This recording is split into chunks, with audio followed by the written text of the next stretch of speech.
All Zelenskyy had to do was show up, sign the documents, smile, say thank you, President Trump, eat lunch, and go running off to Fox News or do another cover shoot for Vogue magazine or maybe do some fundraising in the halls of K Street. I mean, look, it could have been so simple.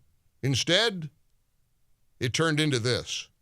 But if you Mr. President, with respect, I think it's disrespectful for you to come into the Oval Office and try to litigate this in front of the American media. Right now, you guys are going around and forcing conscripts to the front lines because you have manpower problems. You should be thanking the President for trying to bring an end to this conflict. Have you ever been to Ukraine that you say what problems we have? I have been to. Come once. I've actually watched and seen the stories, and I know what happens is you bring them on a propaganda tour, Mr. President.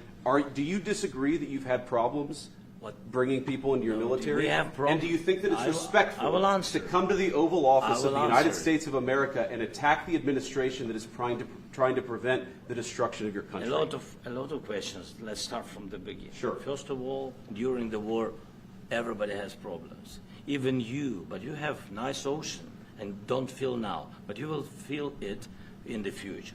God bless. You don't know that. God bless. You don't God know bless. That. You will not have a war. Don't tell us what we're going to feel. We're trying to solve a problem. Don't tell us what we're going to feel. I'm not telling you. Because you're in no position to dictate that. That's Remember exactly this. I'm not You're in no position to dictate what we're going to feel. We're going to feel very good. You will feel influence. We're going to feel very good and very strong. You will feel influence. You're right now not in a very good position. You've allowed yourself to be in a very bad position, and he happens to be right about it. From the very beginning of the war. You're not in a good position. You don't have the cards right now. With us, you start having cards. Playing cards. Right now, you don't. Yeah, you're playing cards. Mr. President. You're playing cards. Serious. You're gambling with the lives of millions of people. You're gambling with World War III. You're gambling with World War III. And what you're doing is very disrespectful to the country, this country. It's back to you. Far more than a lot of people said they should have. Have you said thank you once? A lot of times. No, in this even entire today. meeting, you said thank even you. Today. You went to Pennsylvania and campaigned for the opposition in October. Offer some words of appreciation for the United States of America and the president who's trying to save your country. Wow. I don't know that I've ever been prouder of a vote that I cast in my life, because that would have never happened in the Joe Biden White House. And I know Trump critics would say, that's right.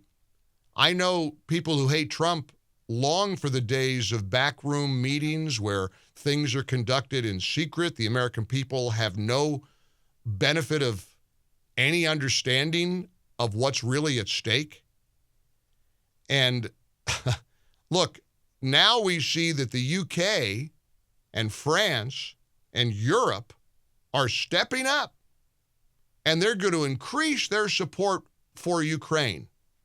And they're going to work together to form a coalition of the willing to craft a peace plan. Good.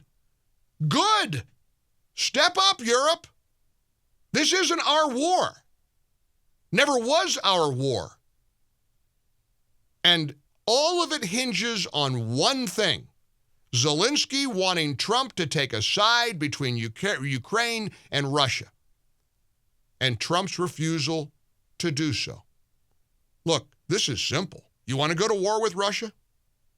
I don't know anybody wants to go to war with Russia. I had a guy call the show, 92-year-old from Naples, Florida. He said, you got to stand up to Putin. He's Hitler. Look what we did to him. We had to stand up to Hitler. Yeah, we went to war with Nazi Germany. Hey, Ed, you want to go to war with Russia? Well, no, I don't want to go to war. Oh, really? You just said that. But that's the dilemma that war hawks are in.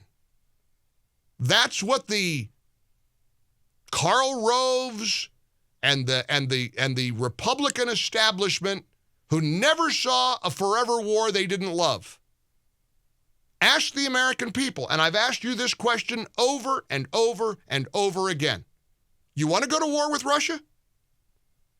You can't have peace if you're choosing sides. Russia invaded Ukraine. It has been horrible. Lives have been lost on both sides. Putin is the aggressor. We know all these things. Now Trump is trying to come up with a solution because Ukraine can't go it alone. And I don't know about you, I'm fine with Europe stepping in. Let Europe step up. Let Europe fill that space. You go ahead, knock yourself out.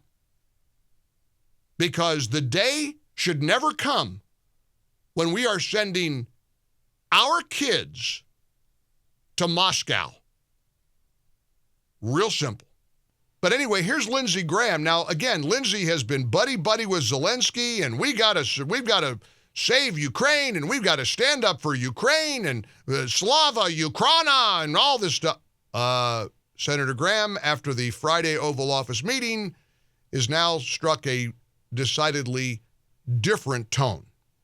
I told Zelenskyy, we'll talk about security guarantees. We'll talk about ceasefires and how the war ends. This is a process. You have a new relationship with America, a $500 billion, $500 billion deal that President Trump is proud of, that gives us an interest worth defending. Let's talk about the positive. But he was terrible at Munich, Zelenskyy, and I think he has made it almost impossible to sell to the American people that he's a good investment, that he is a good business partner. He either needs to resign and send somebody over that we can do business with, or he needs to change. Whoa. Now, Lindsey has been the hero of the forever war crowd. Lindsey Graham has been the poster boy for these wars that, you know, we go off and fight all these wars, and Trump, of course, completely opposes that. Well, what a difference a train wreck Oval Office meeting can make. Let's start with Greg in Chicago. Get your reaction to all of it. 800-655-MIKE. Tons of text messages pouring in. Our lines are jammed. Once we move on from one caller to the next, that's your cue to join us at 800-655-6453. How you doing, Greg? Great. Thank you, Mike, for everything you've done. You are a blessing, and I wish more media people were like you. Oh. You're the best out there, and I listen to your show every day, and I really appreciate your hard work. You're and very dedication. kind. Thank you for your kind words. I just want to say, number one, I always felt bad about Zelenskyy as a person. I thought he was shady, not very honest, and it was very much put forward on Friday in the Oval Office.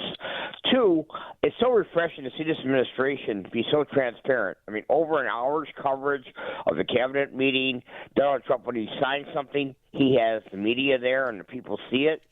And Elon Musk admits he's going to make some mistakes, and when he does, he's going to go to the American people and tell about the mistakes and how he's going to correct them. You know, you are so right, Greg. Refreshing to see all this. It's like a breath of fresh air to see a president who's willing to display all of this in front of the American people. Now, I don't know that was Trump or Vance's intent. I happen to be watching the coverage on Fox News, and then I saw Karl Rove and who else? There was Karl Rove. There was Bill McGurn. Oh, this ought to be held behind closed doors. Oh, the American people shouldn't see this. You know, these guys forget that they all work for us, and we have every right to understand a conflict like this. This is a complicated situation, and I am just delighted that it played out the way it did. 800-655-MIKE. For full shows, live and on demand, it's Salem News Channel.